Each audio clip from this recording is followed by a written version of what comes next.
Hello friends, welcome to the channel BioCafe. Myself Mahesh Mahajan.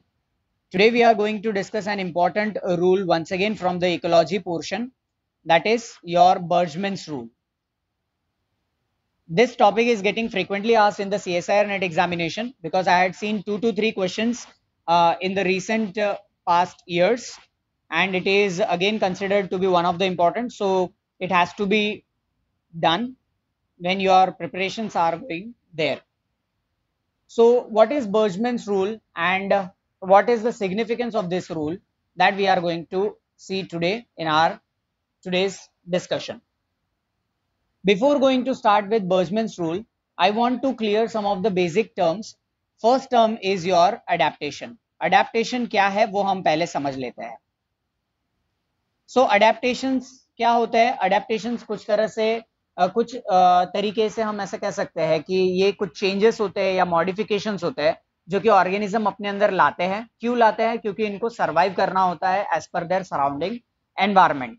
तो surrounding environment के हिसाब से ये अपने अंदर कुछ ऐसे चेंजेस या मॉडिफिकेशन लाएंगे जिसके वजह से उनका सर्वाइवल ईजी हो जाएगा. फाइन. तो अब ये अडेप्टेशंस लाते क्यों है? हमने समझ लिया है कि सर्वाइवल के लिए. अब क्या ऐसे फैक्टर्स जो इंपॉर्टेंट रोल प्ले करते हैं जिनके वजह से इनको अडेप्टेशन लाना होता है, तो उसमें से जो एक बड़ा फैक्टर जो कि हम बर्जमैन रूल के अंदर डिस्कस करने वाले हैं वो है आपका temperature. So temperature plays a very important role so as to have the adaptations in animals. ठीक है, आप देखोगे कि पोलर रीजन वाले जो एनिमल्स होते हैं they are having certain features, और जो वार्मर रीजन्स में पाए जाते हैं the organisms who are there found in the warmer regions, again उनके अंदर आप अलग फीचर्स देख सकते हो. सो ये क्या है? ये फीचर्स क्या है? अलग अलग सेम स्पीशीज है.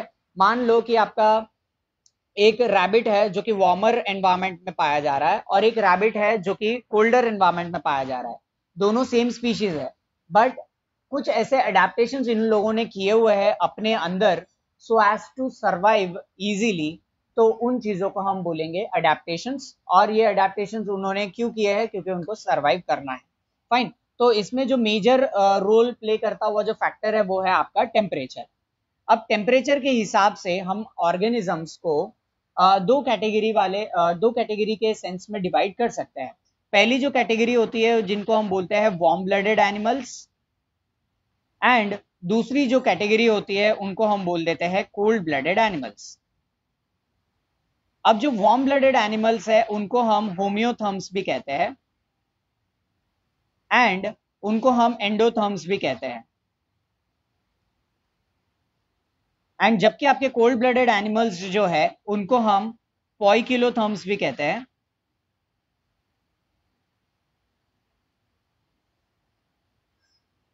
एंड एक्टोथर्म्स भी कहते हैं. अब सी, बर्जमैन्स रूल के हिसाब से हम सिर्फ और सिर्फ कंसर्न है वार्म ब्लडेड एनिमल्स के साथ. अब वार्म ब्लडेड एनिमल्स होते क्या हैं? ये एक तरह के ऐसे ग्रुप ऑफ एनिमल्स है या ऐसे एनिमल्स होते हैं जो कि अपना बॉडी टेम्परेचर मेंटेन कर सकते हैं एज पर देयर सराउंडिंग. यानी कि जो सराउंडिंग एनवायरनमेंट है उसके टेम्परेचर के हिसाब से ये अपने बॉडी के अंदर का टेम्परेचर मेंटेन कर लेते हैं और रेगुलेशन जो है वो मेंटेन करके रखते हैं. यानी कि they are able to maintain their internal body temperature as per the surrounding. इसीलिए इनको होम्योथर्म्स कहा जाता है और एंडोथर्म्स भी कहा जाता है. फाइन. नाउ सेकंड जो ग्रुप ऑफ एनिमल्स है जिनको हम कोल्ड ब्लडेड कहते हैं. तो कोल्ड ब्लडेड एनिमल्स एक तरह के ऐसे एनिमल्स है जो कि अपना बॉडी टेम्परेचर जो है वो मेंटेन नहीं कर पाते हैं as per their surrounding temperature या फिर as per their surrounding environment temperature. ठीक है, तो इसलिए इनको हम कोल्ड ब्लडेड में डाल देते हैं एंड इनको हम एक्टोथर्म में डाल देते हैं. एक्टोथर्म का मतलब ही ये होता है कि इनको बाहर से जो हीट है वो लेनी पड़ती है अपने अंदर के बॉडी टेम्परेचर को मतलब रेगुलेट करने के लिए या फिर हम ऐसे कह सकते हैं मेंटेन करने के लिए. और पॉइकिलोथर्म्स अगेन कि ये कोल्ड ब्लडेड है, they are not able to maintain their internal body temperature as per their surrounding. तो ये टर्म्स आप लोगों को पहले ही जान लेने हैं. अब हमारा जो काम है वो है सिर्फ और सिर्फ वार्म ब्लडेड के लिए ही ये बर्जमैन रूल जो है वो एप्लीकेबल है यहाँ पर. तो warm blooded animals I hope कि आप लोगों को क्लियर हो गया होगा. नाउ बर्जमैन रूल के हिसाब से अगर हम देखें तो क्या कहता है बर्जमैन रूल? बर्जमैन रूल जो है वो साइंटिस्ट बर्जमैन ने दिया था, वेरी ऑब्वियस सी बात है। अब ये रूल ये कहता है कि जो पोलार रीजन पर पाए जाने वाले एनिमल्स होते हैं और जो वार्मर रीजन्स पर पाए जाने वाले एनिमल्स होते हैं उनमें कुछ अडेप्टेशंस उन लोगों ने अडेप्ट किए हुए होते हैं due to this particular factor called as temperature. ठीक है, अब पोलार रीजन वाले जो एनिमल्स होंगे उनकी जो बॉडी साइज होती है, बॉडी साइज जो होती है वो होती है लार्ज, यानी कि ह्यूज बॉडी साइज होती है। अब ह्यूज बॉडी साइज का मतलब है कि उनका वॉल्यूम कैसा हो गया, ज्यादा। So I am making this up arrow to indicate कि वो ज्यादा है। फाइन, सो बॉडी साइज ज्यादा है, दैट मीन्स उसका वॉल्यूम ज्यादा है। एंड उनका सरफेस एरिया कैसा है, सरफेस एरिया जो होता है वो है लो, यानी कि सरफेस एरिया कम होता है। एंड हम ये कह सकते हैं कि सरफेस एरिया बाय वॉल्यूम का जो रेशियो है अगेन वो कम आएगा। क्यों कम आएगा, ऑब्वियस सी बात है, वॉल्यूम की जो वैल्यू है वो ज्यादा है कोल्डर रीजन वाले एनिमल्स में, राइट। सो वॉल्यूम डिनोमिनेटर में है यहाँ पर, तो वॉल्यूम की वैल्यू अगर हम पुट करते हैं तो वो ज्यादा है और सरफेस एरिया कम है, तो ऑब्वियस सी बात है कि सरफेस एरिया बाय वॉल्यूम का जो रेशियो है वो यहाँ पर कम आने वाला है।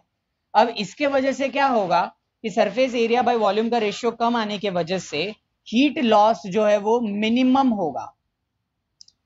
हीट लॉस जो है उनके बॉडी से एकदम मिनिमम होगा। मिनिमम क्यों होगा, क्योंकि उनका सरफेस एरिया कम है, वॉल्यूम ज्यादा है। अगर सरफेस एरिया बहुत ज्यादा होता तो हीट लॉस आराम से हो सकता था। फाइन, तो यहाँ पर सरफेस एरिया कम है एंड वॉल्यूम ज्यादा है, तो सरफेस एरिया कम होने की वजह से हीट जो है वो लॉस नहीं होता है हीट का, और हीट जो है वो अंदर रिटेन होता है।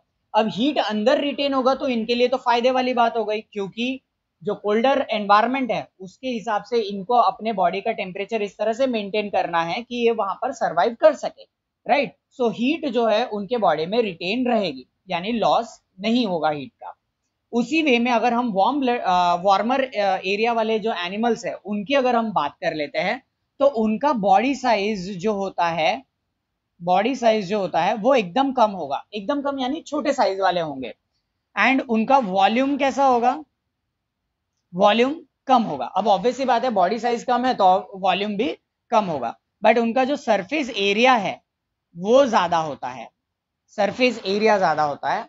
एंड उनका जो सरफेस एरिया बाय वॉल्यूम का जो रेशियो है, सरफेस एरिया बाय वॉल्यूम का रेशियो वो भी ज्यादा होगा। अब देखो यहां पर कंडीशंस टोटल अपोजिट है। वार्म ब्लडेड में हमने देखा है बॉडी साइज छोटी है, देन उनका वॉल्यूम ऑब्वियसली बात है छोटा ही है, कम है, सरफेस एरिया ज्यादा हो जाता है, and surface area by volume का जो रेशियो है वो हाई है। अब जितना ज्यादा सरफेस एरिया उतना ज्यादा हीट जो है वो आराम से लॉस जो है वो हो सकता है हीट का। तो यहां पर क्या होगा कि आराम से हीट लॉस होगा। अब हीट लॉस अगर होता है ज्यादा से ज्यादा तो अंदर जो है कूलिंग इफेक्ट जो है वो आपको देखने मिलेगी वार्मर एरियाज के जो एनिमल्स है उनमें। अब ये क्या हो गया, एक तरह का अडेप्टेशन हो गया जो कि उनकी मदद कर रहा है वार्म एनवायरमेंट में सरवाइव करने के लिए। तो I hope now the things are clear. तो हम जैसे एक रिवाइज या फिर एक रिवीजन ले लेते हैं। पोलार या फिर कोल्डर रीजन्स में जो पाए जाने वाले एनिमल्स है उनकी बॉडी साइज ज्यादा होती है, यानी उनका वॉल्यूम ज्यादा होता है, बट वॉल्यूम के कंपैरिजन में उनका जो सरफेस एरिया है वो कम होता है। अब सरफेस एरिया बाय वॉल्यूम का जो रेशियो अगर हम लेते हैं तो यहाँ पर पोलार रीजन में पाए जाने वाले जो एनिमल्स है उनमें वो कम होता है। अब surface area by volume ratio अगर कम होगा तो हीट एकदम ही कम लॉस होगी, और जितनी हीट कम लॉस होगी तो उनकी बॉडी में उतनी हीट रिटेन रहेगी, और यही हीट इनकी मदद करेगी वो कोल्डर एनवायरनमेंट को सरवाइव करने के लिए। तो ये एक तरह का अडेप्टेशन जो है ये पोलर रीजन वाले एनिमल्स में आपको देखने मिल जाएगा। इसी तरह से अगर हम वार्म ब्लडेड की बात करें तो उनका बॉडी साइज कम होगा, वॉल्यूम भी जो है वो कम होगा। तो अब यहाँ पर आप देखोगे वार्मर रीजन्स वाले जो एनिमल्स है उनमें सरफेस एरिया ज्यादा होता है, and surface area by volume का रेशियो भी ज्यादा होगा। क्यों, क्योंकि सरफेस एरिया न्यूमरेटर वैल्यू बड़ी है, डिनोमिनेटर वैल्यू कम है, तो रेशियो ज्यादा होगा यहाँ पर। अब रेशियो ज्यादा होने से हम ये भी देख पा रहे हैं कि हीट लॉस जो है वो जल्दी से जल्दी होगा। अब हीट लॉस होने की वजह से क्या होगा कि आजू बाजू का जो टेम्परेचर है वो तो गर्म है ही, अगर आपकी बॉडी भी हीट लॉस कर देगी तो आप अंदर से कूल फील करोगे। जब आप अंदर से कूल फील करोगे तो सराउंडिंग एनवायरनमेंट में आप सर्वाइव कर पाओगे। तो ये चीज जो है यहाँ पर इन ऑर्गेनिजम्स ने अडेप्टेशन के फॉर्म में अडेप्ट कर ली है, राइट। तो बर्जमैन्स रूल हमें यही कहता है कि पोलर रीजन जहां पर टेम्परेचर एकदम कम है, वहां पर जो ऑर्गेनिजम्स पाए जाएंगे उनकी बॉडी साइज काफी बड़ी होगी, राइट, और सरफेस एरिया जो है वो कम होगा। और वार्मर रीजन्स में पाए जाने वाले जो एनिमल्स होंगे, सेम स्पीशीज की अगर हम बात कर लेते हैं, तो वार्मर रीजन में जो पाए जाने वाले एनिमल है उनकी बॉडी साइज कम होगी, वॉल्यूम कम होगा, बट सरफेस एरिया ज्यादा होगा, जिससे हीट आराम से लॉस जो है वो कर सकते हैं। सो यही बर्जमैन जो रूल है वो हमसे कहना चाहता है, एंड एग्जाम में यही चीज ऑप्शंस के फॉर्म में मतलब कई बार देखी गई है कि किस पर डिपेंडेंट है बर्जमैन्स रूल। तो आपको बताना है सरफेस एरिया बाय वॉल्यूम के रेशियो के ऊपर as well as body size के ऊपर, ठीक है। तो मैक्सिमम बॉडी साइज वाले एनिमल कहां पर पाए जाएंगे? कोल्डर एरियाज में। एंड मिनिमम बॉडी साइज यानी मिनिमम वॉल्यूम वाले ऑर्गेनिजम्स कहां पाए जाएंगे? वार्मर एरियाज में। तो ये चीज आप लोगों को ध्यान रख लेनी है। So I hope now the Bergmann's rule is clear to all of you, ठीक है। अब यहाँ पर हमने जो बात की पोलार रीजन्स पर पाए जाने वाले एनिमल्स और वार्मर रीजन्स पे पाए जाने वाले एनिमल्स, तो हम यहाँ पर कंपेयर करेंगे सेम स्पीशीज को। फॉर एग्जाम्पल यहाँ इसका जो फेमस एग्जाम्पल है वो है लेपस रैबिट का या हेयर का। तो ये एग्जाम्पल आपको थोड़ा सा ध्यान रख लेना है कि जो स्पीशीज है पोलार रीजन वाली उसकी साइज थोड़ी ज्यादा ही बड़ी होती है, और जो वार्मर रीजन पे पाए जाने वाले लेपस या हेयर है उनकी साइज बहुत ही छोटी होती है, कम होती है। क्यों होता है? क्योंकि एक तरह का अडेप्टेशन है as per the surrounding temperature या एनवायरमेंट के हिसाब से। तो बर्जमैन ने ये चीज जो है वो रूल के फॉर्म में दी थी और ये हमें ध्यान रख लेनी है, ठीक है। I hope now the things are clear to you all, and if you had liked this video, please hit the like button, and thank you so much.